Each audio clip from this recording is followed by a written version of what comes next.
বাগেরহাটে অধিকাংশ প্রাথমিক বিদ্যালয়ের এখনও পাঠ্যপুস্তকের যথেষ্ট ঘাটতি রয়েছে, এতে ব্যাহত হচ্ছে পাঠদান।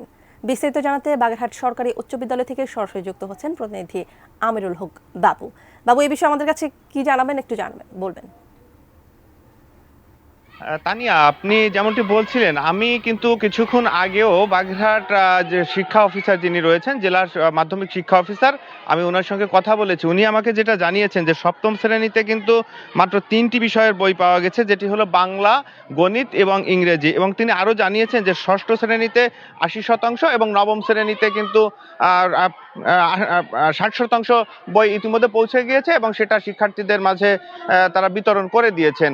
এবং আমি কথা বলেছি বাগেরহাট সদর উপজেলা প্রাথমিক শিক্ষা অফিসার রুহুল কুদ্দুস তালুকদারের সঙ্গে।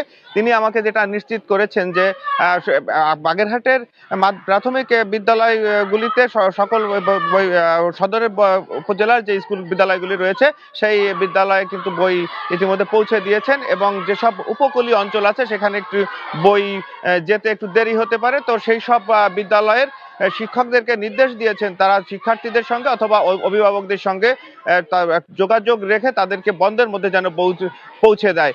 পাশাপাশি আরেকটি কথা বলে রাখি, আমি এখন যে স্কুলটিতে দাঁড়িয়ে আছি, বাগেরহাট সরকারি উচ্চ বিদ্যালয়, এটা কিন্তু পরীক্ষার কেন্দ্র। এরকম যেসব বিদ্যালয়গুলি এসএসসির পরীক্ষার কেন্দ্র রয়েছে সেখানে কিন্তু প্রায় 70 দিনের মতো স্কুল বন্ধ হয়ে গেল। এই যে পরপর শিক্ষার যে ঘাটতি, সেই ঘাটতিটা কিন্তু থেকেই যাচ্ছে।